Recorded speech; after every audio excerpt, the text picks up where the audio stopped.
Welcome back. Welcome back. Father and son news show here on radioonfire.com. How you doing, Dad? Hey, brother, good, brother, good. You in a good mood? Yeah, Per yeah, usual. yeah. A lot of things going on in the world, of course. And I actually wanted to start with a little bit on the light side of things. You know what I mean? Mm-hmm. And talk a little bit of sports, like the Ravens game last 2 weeks, Oh yeah, up and yeah. down. That's my team. Hey, listen, Okay. You know we got this on tape now. We got this on tape. You yeah, said it's your yeah, team. Okay, yeah. good. As long as they got Jackson on there. Right. Because the, you the didn't Lions used to be my team now. Yeah. I used to be the Lions, man. You But, didn't like Flacco, oh, I hated Flacco. but you did Oh, like that one game. Yeah, I liked some of the games he played, but You liked the Super Bowl. I didn't like it when they won that Super Bowl, and they gave him that $20 million and start cutting the salaries of some of the other players that was catching that ball. Nah, then I was through with the Ravens. So we had 2 games so far. We had a Monday night game and we had a Sunday night game. The Monday night game we lost, which we should have won. Yeah, I agree. And we played the Raiders, which I thought we would have been able to beat the Raiders. Hey, they think we can beat the Lions too. Okay, but I don't. Well, usually with the Ravens, we win the games that we're supposed to lose, and we lose the games we're supposed to win. Yeah. Second game, we play Kansas City. Yes. Who we've had problems with. Problems.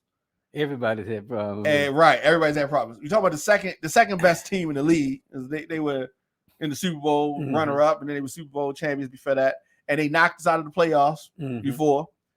So there was a lot of pressure, but it was a home game. It was our first, game this season, and the first time the home games this season, and the first time fans have been able to be in the arena, and all of that played a factor in the victory. Yeah. How many fans was in there? What, like 60,000 people? It was a lot of people in there. Yeah. It was a lot of people in there. Weren't at capacity, but it was pretty close. Yeah. And they were loud. Yeah. And they were excited. They were vociferous. We talked about this game before it happened. Yeah. We both predicted that we were going to win. Yeah. Mom, on the other hand, had no faith. Everybody said the Ravens were going to lose. Yeah. Listen, if I knew how to bet on it, I would have definitely bet on that game because I knew the Ravens was going to win that game because Jackson was going to play. Yeah, and he showed up. What do you think about him? Like, they saying, I don't know how long he may do this style, or I didn't think he really put his body on the line in that game. I have seen him take some hits sometimes that I wish he didn't take, but I didn't think that he did. He just willed victory, and he put the team on his back. We're going to go as far as Lamar Jackson carries the Ravens. He carried him. He carried him. On Sunday. Definitely. Definitely. And only thing I didn't like was that flip he did. You didn't like that? I didn't want to hurt himself. Oh, wait.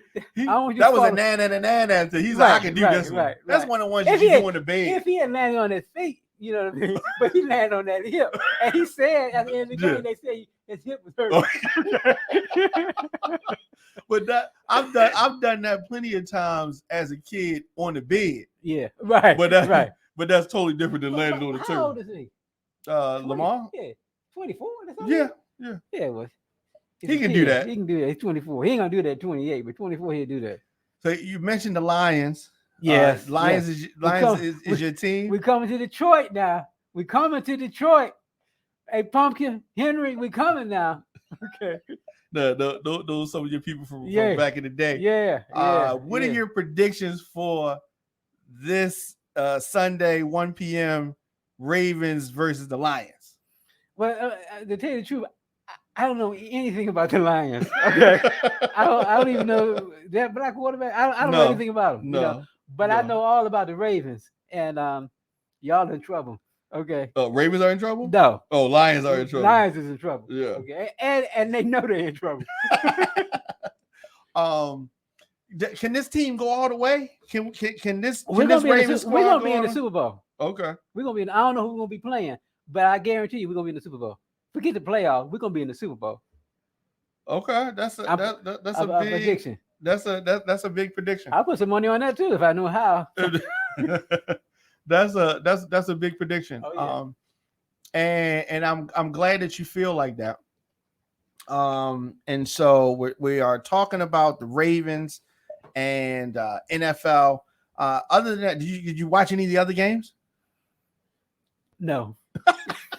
So the only thing you watch is gonna be the Ravens. All I watch was the Ravens. Steelers, you watch the Steelers and see what they do. I know what they do, but I didn't watch them. Yeah.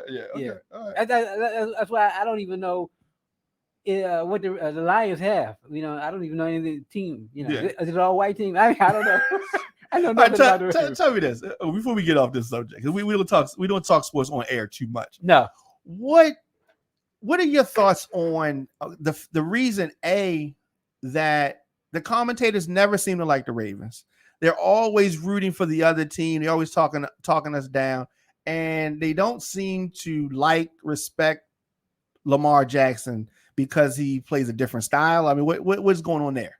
Well, the team is too dark. It's a black team, and they act black. They're all black, and his hairstyle, they don't like anything about him. I don't like his hair. I like him though. But but that's all. Everything in this country is all about race. You know what I mean? And so that's what it is. I mean, if he was a white boy playing the way he's playing now, they would be saying, he's changed the face of the game. It's changed forever. He's the greatest quarterback ever. But now they kept saying, maybe we don't call him a quarterback. He's a playmaker or whatever. Whatever. It's all about race. And there's nothing we can do about that. No. Yeah. It's their problem. Okay. All right. So, but hopefully they're not going to change the name. The playmaker. It doesn't have the same ring to it like quarterback. Right. Because I remember when Jesse Jackson was running for president. Yeah. 84. In 84. And what's the Washington Redskins had a quarterback, Williams. Doug Williams. And they were saying it was just so remarkable. He was the man. How a black quarterback. I said, remarkable. We got a black man running for president. What are you talking about? Because he's a quarterback. What's a quarterback? I mean, I was insulted by that. So yeah, and I get insulted easily. They meant it as a compliment, but I guess, or maybe because we've always been athletic and excelled. We've always been the greatest athletes on the planet. Definitely, everybody knows so that should be no surprise. They was trying to be condescending. Okay, yeah. Well, now and this is 1980s. Yeah, so when you talk about it now, are they still trying to be condescending? Yeah. Oh. Yeah, that's because they wouldn't be talking about playmaker. They'd be talking about he's the greatest quarterback they've ever seen. Right, because they've called people greatest that can't do half of what he can do. Oh, of course. I don't understand what the fascination is with the quarterback staying in the pocket. I don't understand what the fascination is. To me, it's about winning the game, but that goes to Floyd Mayweather. They want him to fight a certain way, right. But he wins the game. It wins the boxing match, and that's it. And they, well, you need to excite the people more because they can't do that. Right. They want you to do things that they can because they still just stand there and throw the ball. You know what I mean? Right. And with Floyd, their thing is rock 'em, sock 'em, roll back. They want you to get battered, and his thing is no, I want to hit you, and I ain't gonna let you hit me. So that's too. They can't do that. Right. They're not slick enough. Right. And so they want to say that we don't like that kind of fighting. So anything that you can do, they want to change the rules because they can't do it. Well, that's a great segue, and something not on our list, but I want to talk about it real quick. Wilder and Tyson Fury. Yes. 3. Yes. I'm excited to see this fight. I want him to knock him out. Okay, who? Cold. Tyson Fury? I want Wilder to knock him out cold. Okay. I didn't even watch the second fight because you already knew what happened. Yeah, I heard what happened. Yeah, so you do not like Tyson Fury. Do you respect his boxing ability at all? I don't like the way he looked. You know what I mean? I don't like it. You know what I mean? Hey, listen, no. Okay. No, no. Now, I don't want to make any predictions. I need at least to be 30 seconds in the first round before I can really. I need to see what they're going to do. Yeah. But if Tyson Fury knocks out Deontay Wilder again, TKO or KO, then Wilder should quit, and he will quit. He'll retire. Now, if it goes the other way, and it's something like the first fight, and Wilder knocks out Tyson Fury, then what? Then Tyson Fury gonna retire. Okay. And listen, I'm a betting man. I'm betting on that fight too. You want to bet on that fight? I'm betting on Wilder. Yeah, give me the Wilder, and all the white people gonna be voting for Tyson Fury. Give me Wilder. Definitely. Give me Wilder. Definitely. Well, I will say this: Tyson Fury, and this one may be for some of the younger people may not get this, but Tyson Fury is no Jerry Cooney. We can agree on that. He's better than Jerry Cooney. He's much better than Jerry Cooney. But the Great White Hope, nonetheless. So also Canelo, is going to fight. That's my guy. I like Canelo. Yeah, I'm picking Canelo. Okay. In that fight. This one we disagree on. Okay. What do you say? I'm going with Plank. Really? Okay. Yeah. Okay. Yeah. I'll bet on that too. Okay. All right. I got $3. Okay. Last boxing subject, and that is De La Hoya put a challenge out, $100 million for Floyd Mayweather and him. Yeah. Should Floyd do that? We got 2 retired fighters. Yeah. One fighter we ain't seen in a long time. Yeah. And I think the last time we see him, did he lose? He lost. The last time we saw him fight, he lost to the Filipino boy. Yeah. The little boy beat him up. Big money though. Money though. Yeah. Should Floyd Mayweather even entertain a fight with Oscar De La Hoya? Yeah, with Oscar, because he can beat him. And $100 million, he can beat him. If I was Floyd, I would just say 125. And you got a deal. You know what I mean? Yeah. Yeah. And that's a big fight because the Spanish speaking folks will definitely come out to see De La Hoya. Yeah. And is that what he used to be pretty? No, what they call him? Golden Boy. The Golden Boy. Yeah. The Golden Boy. Yeah, Golden Boy. Yeah. So I hope that happens. Yeah. And all of that. So yeah, we will definitely keep people posted on that. And you already pretty much gave your predictions for that. So now that we got some, I predict this: it won't be a knockout. Well, no, definitely not. Definitely nobody gonna get knocked out. Nobody gonna get knocked out. But let's do. We got some of the lighter stuff out of the way. Let's do this. Let's take a quick break. Come back 10 seconds and get into some heavy stuff. Let's talk Haitian migration. Yes. After this. Yes.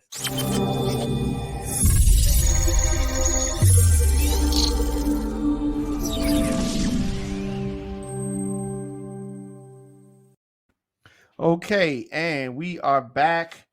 Diamond K. D. Williams in here. How you doing, Dad? Yes. So, father and son news show. So, they say that it's a crisis at the border. A crisis at the border. They've been talking about this for a long time. Crisis, build a wall, all that kind of stuff. So, we're seeing a massive amount of Haitian immigrants trying to come into the country, and they were waiting under a bridge in Texas or near the Texas border.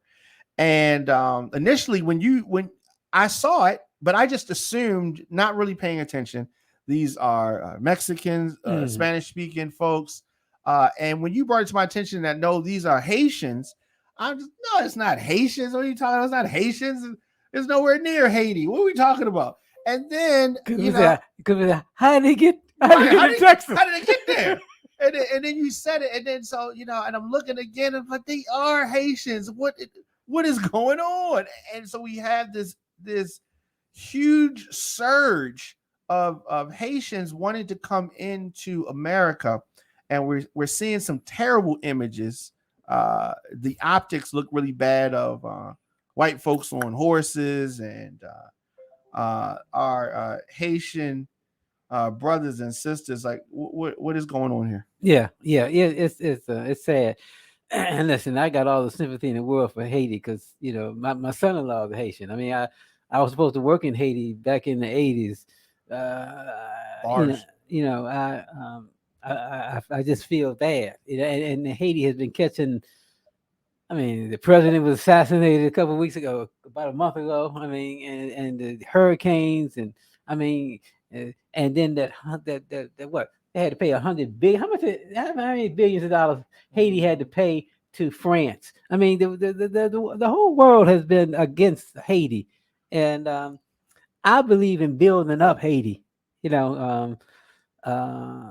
Everybody can't come here. You know, what I mean, I believe in building up Haiti, and it's a sad situation. I mean, I'm just.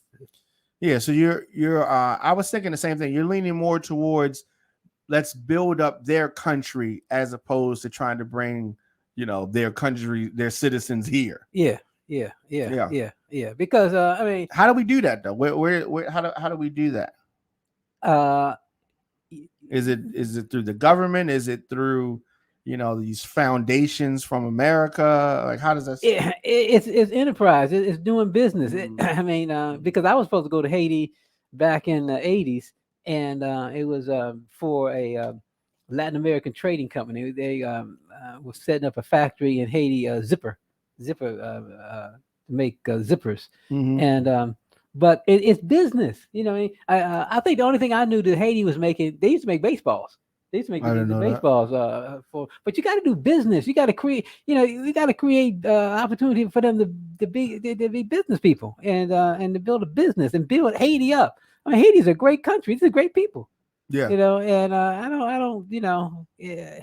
And hardworking people. Yeah. Because it takes a lot of determination to come through South America the way they did. My goodness. And that's a treacherous and some of the people I saw from Haiti, the girls look good. The guy, I mean, they, some of them, they look. I mean, look like they was girl down the street from me. Right. Right. Yeah. Right. And carrying food and. But Haiti is. I was supposed to be a Port-au-Prince 40 years ago, and it's a shame. I think that Haiti needs to get back some of the money that the billions of dollars that they had to pay France over 122 years. It took them to pay them back. I don't think they finished paying them until the 1940s. Right. Started paying them in the 1800s. That's why I don't have no money. I don't even understand why that was even a thing. Man, that's crazy. They need to get that money back. Yeah. And it's funny that we're looking at the French people with their panties in a bunch now because the submarines. Yeah. And right. For Australia. Right. Mm-hmm. And they pulling back their diplomats because they mad because America came with a better deal for better product. But like you're saying, it's about commerce and doing business and trade, and people a lot of times they talk about the money and how that can affect whether you're talking about Afghanistan or wherever you're talking about. That money and that commerce is really what helps the people of the country because it's about jobs. Right. I mean, United States and China disputing. America is getting nervous because they about to become the largest economy. It's China. But what's happening also that people don't talk about because they don't know about it is China is building a lot of money, putting a lot of money in Africa. We have been for a while. Yeah, and they're building. Okay, they're investing and if I know about Africa, you can't go into Africa and just do business and not do joint ventures. So these people are doing business with Africans. They won't let it happen. So it's now. Why is that important? Why the investment? Why is the investment important? That's everything. You know what I mean? That's everything. I remember being in Nigeria back in the 1980s, and being there on the radio and television. All they did is talk about America and England. What they didn't like America or England. Oh, they were talking bad about it. Yeah. But these you see Nigerians everywhere in the world. I've been to China. I've seen Nigerians in China. Nigerians are everywhere. Okay, and they're hardworking. They're hustlers. You know what I mean? They cold blooded now. You know what I mean? and I'm so familiar with Nigeria because my name, they call me Oba de Kumba when I'm in Nigeria. Oba de Kumba. Oba means king born abroad. So they looked at me like a king born in America. Okay. Oba de Kumba. So I love Nigeria. I've been to Nigeria. I got people who love me. in Nigeria, and who treat me like I am. I'm an elder, so you know how they treat elders. So they bow down to me and give me the respect because I put in the years. But you told me not to do the radio show there, though. I didn't want you to go there by yourself. Oh, right. No. If you see some of the movies your mother you'll see why. You got to be on your P's and Q's. Man. I got out there 2 times with the skin of my life. I mean, man, they were. This was doing. I almost doing a coup during this time. I mean, I go back to the Biafra War.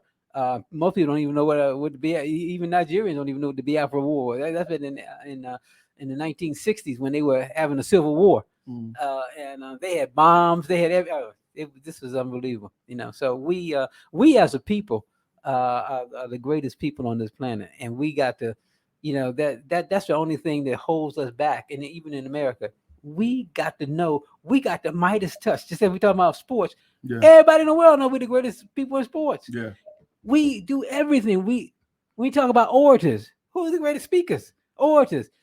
Whatever we touch turn to gold. Right. Acting, science. I mean, we are the people. It's absolutely, definitely. That's a great man right there too. I remember, y'all don't know what I'm talking about. I'm looking at it. We're gonna get into that right after this. Father and Son News Show. Diamond K. D. Williams, and we'll be back right after this.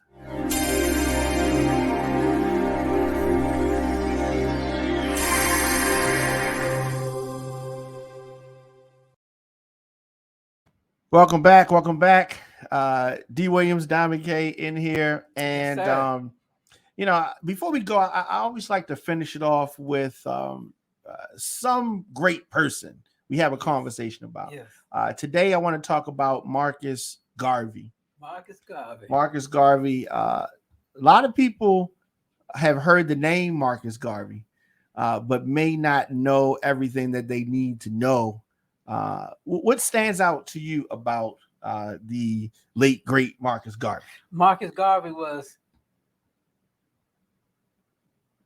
don't let them fool you. Hallelujah. White folks trying to fool you.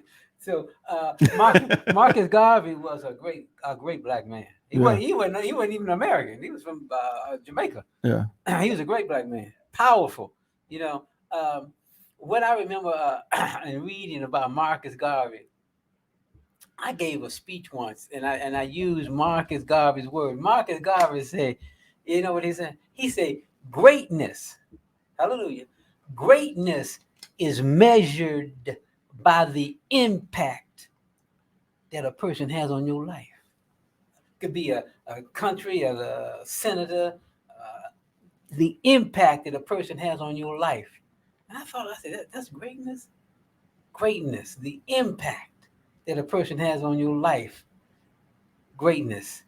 And so that's when you're great, when you have an impact. If you ain't had no impact on the person, okay, you done live. But when you had an impact, that's when you know you've been great.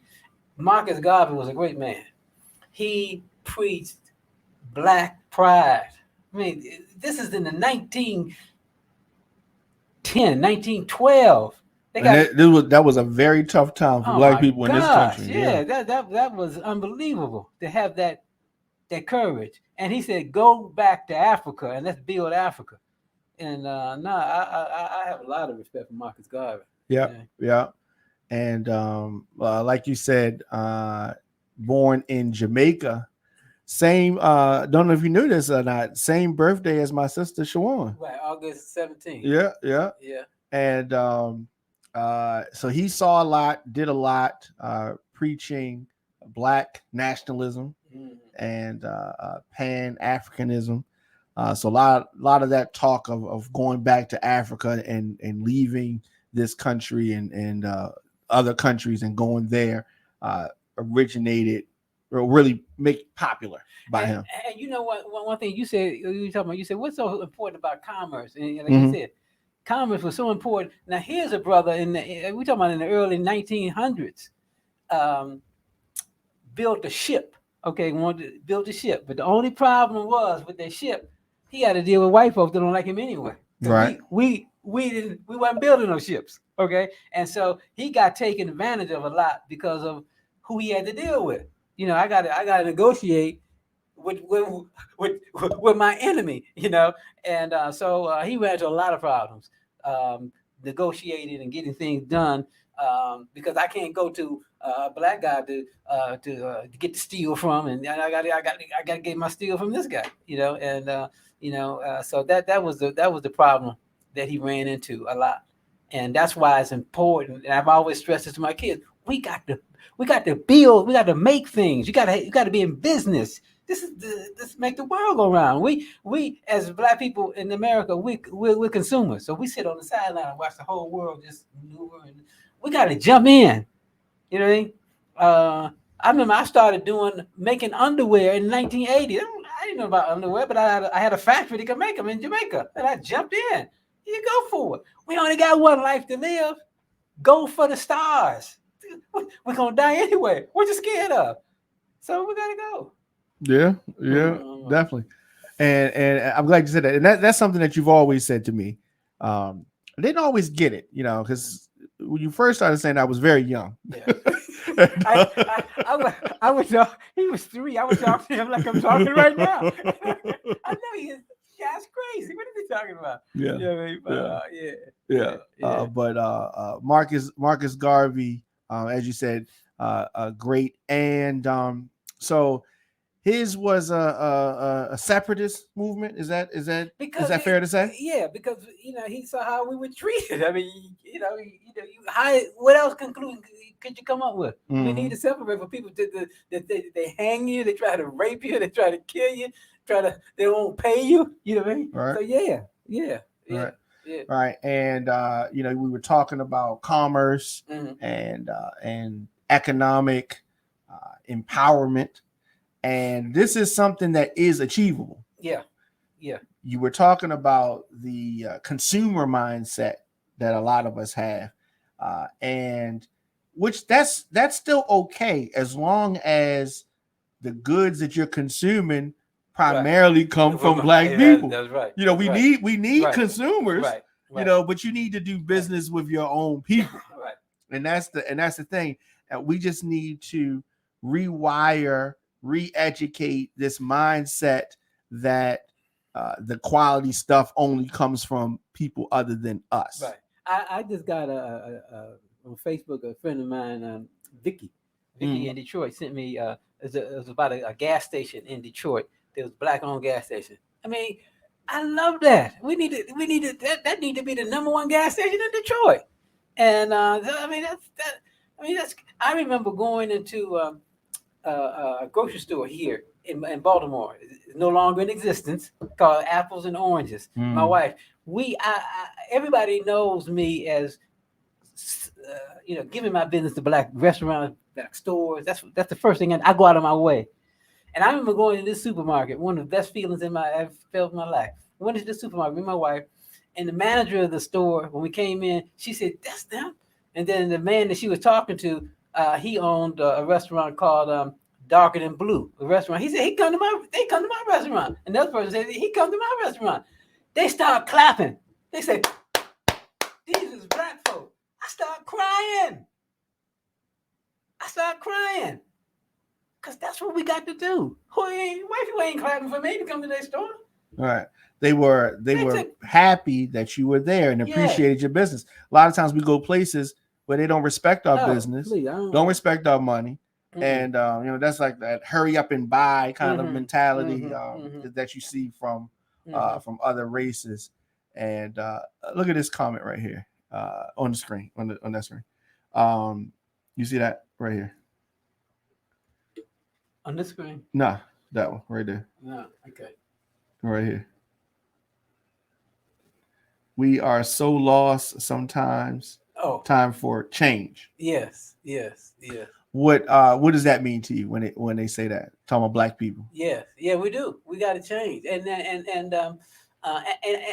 this is the perfect time. I am so proud of my people because we ready. And the reason that the country is in flux right now because they know it.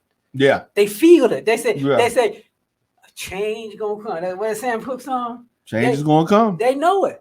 And the way, and you can't stop the wave when it's coming. It's coming. It's just like when the momentum changed in the football game. It's changed, and you can just feel it. It's an intangible. You can't touch it, but you can feel it. When they say the tension's so thick, you can cut it with a knife. Yes. Like you can just you can feel that momentum shifting. And you're absolutely right. The momentum is shifting.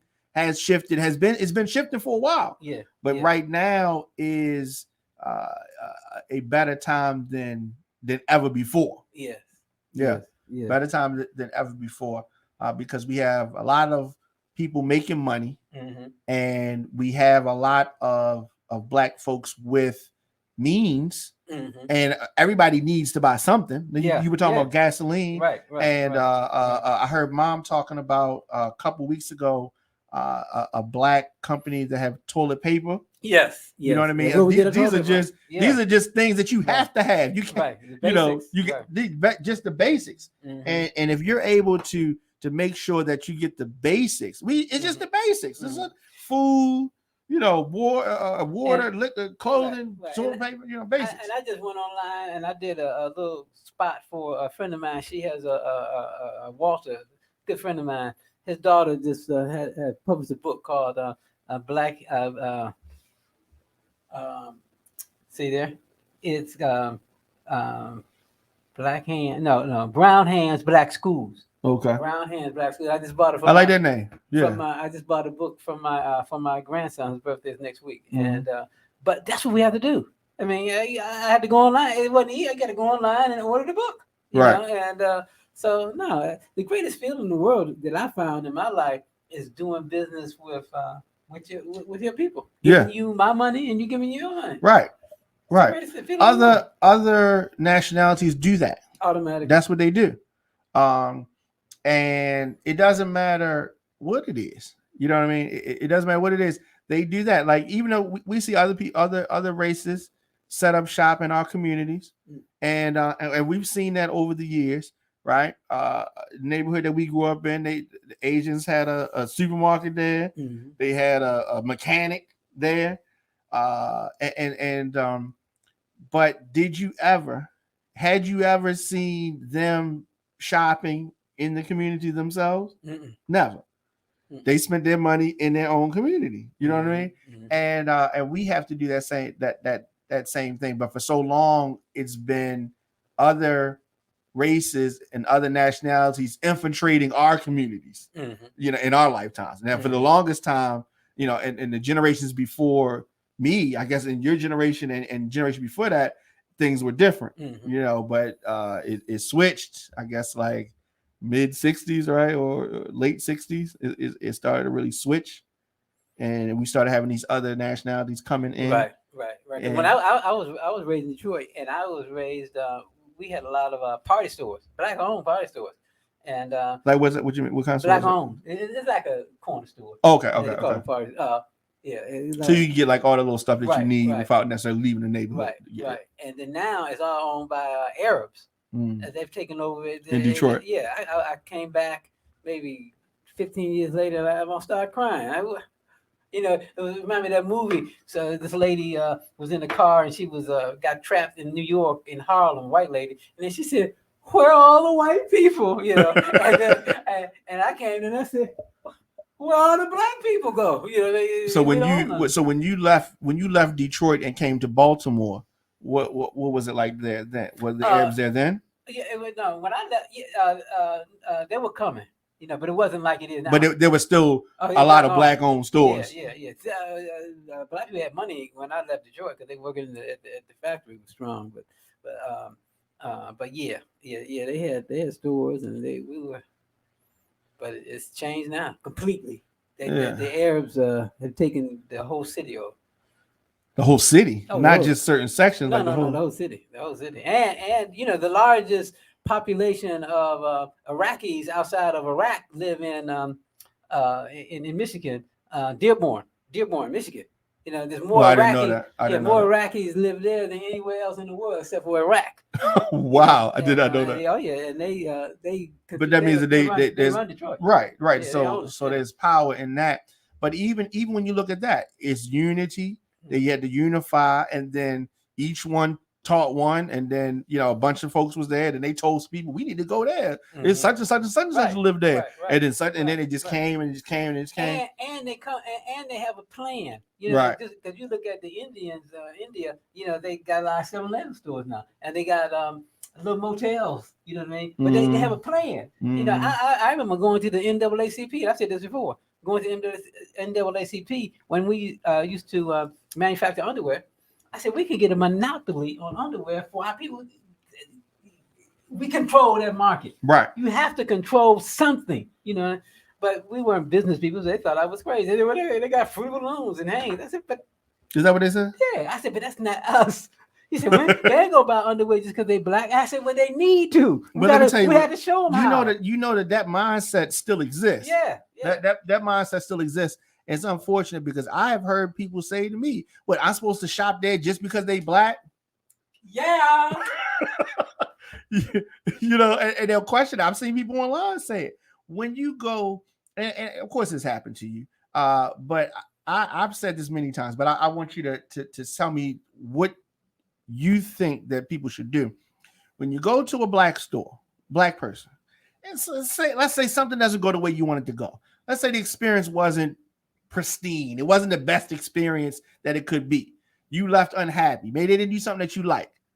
What did you do? How do you handle that as a black person?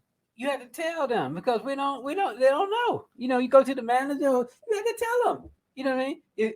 If you want me to come back now, I tell, if you want me to come back and you want my money, you got to do this. Okay. And the next person's not going to come here. I'm saying that I've been in business all my life, so I'm telling you this. I tell them, you have to, and then but they appreciate it. Absolutely. You know what I mean? Absolutely. Because we don't have. I'm in. Marketing and sales is a very American thing. I've been in Africa 40 years ago. And you think about. I said I want a Heineken beer. We don't have the beer. We don't have Heineken beer. This is the beer we have. So that's customer service. They don't really have that. It's really sales and selling and marketing is a unique American thing. It's come about in 50, 60, 70 years. So other countries are coming into it, but that and being in China, I told you before, they sell. Can't nobody sell like them. Because it's catering. It's catering, making the person feel good. Yeah, and make, like you said, when the folks clapped when you were in the store, it's making you feel good. Look, I got a couple of dollars to spend. I'm gonna go there because they make me feel good when I go in. Why would I go in it? Why would I go to any other supermarket? Right. Right. So that is important to do. And you're absolutely right, because what I want to get away from, and I see it online all the time. Somebody, a black person, will go into a black store, black-owned store, black-run store, and blast them on social media because the experience was not the way they wanted it to be. Only going there one time, and then or they said that the price was too high, and the price is gonna be higher. And the price was too high. They'll say that. Yeah. But you, how many times you complain from Walmart? We go into Walmart, you stand in line for an hour because they only got 3 lanes open. You don't complain about that, and you go back again. Right, you go to Kentucky Fried Chicken. Right, and they ain't give me. I only got 3. We out of chicken. We don't have no chicken. What else you want? I'm supposed to get 4 piece and I got a 3-piece. This biscuit is hard as a brick. You know what I mean? But you go back again. And you don't complain. You don't go on social media and blast them. Let me tell you. That's a slave mentality, and you don't even realize it. Yeah. Like Harriet Tubman said, what she said, I could have saved hundreds if I could have convinced them they were slaves. Yeah, that was a very, very powerful statement because it's the mindset. Because of the fear of what's on the other side. This is all that they knew. They didn't think that anything was wrong with the slavery. Right. When you say, because that's all they knew. Because they didn't know what was else. And some people, like you said, you only live once. They were scared and didn't think that there was anything else. This is what we were supposed to be. Right. And it wasn't true. TV right here. I want to read this. I am a new sub here. I love y'all content. Keep up the great work, guys. Thank you. Yes. Thank you so much. Appreciate that. And this is my father, by the way. If y'all think this is my homeboy, this is my father, and we do this every Wednesday, talking the news and all that good stuff. Definitely thank you as always. So people don't know you are someone who really promotes health. And exercising and all of that. So talk about how people can get involved with what you're doing. Listen, if you want to live long and live strong, go to thesebabyboomers.com. The letter D, babyboomers.com. Because listen, I'm in my 70s, but I feel like I feel like I'm my son's age, and I feel a little older than him because I feel like I'm in my 50s because I learned in traveling to Africa, Asia, little secrets that keep you living longer. Marcus Garvey was right. He said, "Hallelujah, they trying to fool you." Okay, be careful. You know what I mean? Be careful who you listen to. Be careful who you associate with.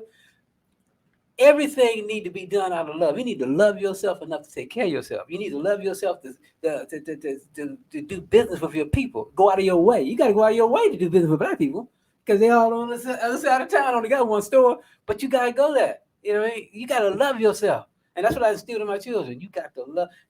Do you enjoy your life? Definitely. Here's a guy who told me, he said, "Daddy, I ain't never had a bad day." I said, "Dwayne, what?" He said, "I enjoy every second of my life." Yeah. You know? Absolutely. Some days are challenge. Something might be challenging. I don't have no bad days, though. Tomorrow, I'm going to figure it out tomorrow. It didn't work out today. I'm going to figure it out tomorrow or the next day and, just figure it out. It's problem solve. Life is just problem solve. It's just problem solve. Yeah. Somebody asked me my day job, what do you do? Because what's your title? What is your title here? Because they say I see you fixing computers. I see you moving stuff. You pick up. What do you do? Who right? are you? and I told them that I am a problem solver. Right. You know what I mean? I solve problems. Right. You know what I mean? Right. And that's all life is. That's you right. just figuring out a problem, solving a problem. I was getting ready to say if you can have that mentality, a problem solver, then you on top because as soon as you solve that one problem, it's enough we're gonna be waiting for the next one. Right? Is enough we're gonna be waiting for you. So, but that's just what it is. When you think back, when I think back about school, it wasn't a graduation day. That wasn't the exciting. It was the whole road, all of the ups and downs and the fall down to get. Yeah. That's what was the interesting part. Right. Graduation day was a quick day; it just went by really fast. I don't remember too much about it, And you think that's the point you want to get to. I can't wait till I graduate. Or, even when you talk about moving out your parents' house, depending on what your experience was in your house. When I move out of here, the actual day that you moved, you think about everything that got you to that point. When you were able to move, to me, and I may be talking about my own experience, but that's what it's that step by step, right? Enjoying each moment of your life, right? Because it goes by quick, right? And that's all it is. That's all it is. And this is a gift. Yeah. We don't even know. Listen, it's all kind of religions in the world, but let me tell you, don't nobody know how we got here. They don't know where. They think they know. They think they know. They think they know. And they think they know where we're going. You know where you're going? Nobody has come back to say where we're going. That's true. So it's a gift and it's a blessing. Enjoy it while you got it. Yes. All right. Yes. So we'll be back next week. All right. Yes. And you telling me you cold right now? Cold? Yeah. Get the air blowing. Yeah. And I got a fan blowing on us too. And I heard him shiver, and I said, "What is going on?" He got a punching bag, and I'm getting ready to go do some boxing in a minute, so I'll be warmed up. All right. Well, this has been great, and as always, thank you so much. If you miss any episodes of the show, you can always go to radioonfire.com/father and son, or you can check us out anywhere online. Just search Father and Son News. We'll see you guys next week. All right.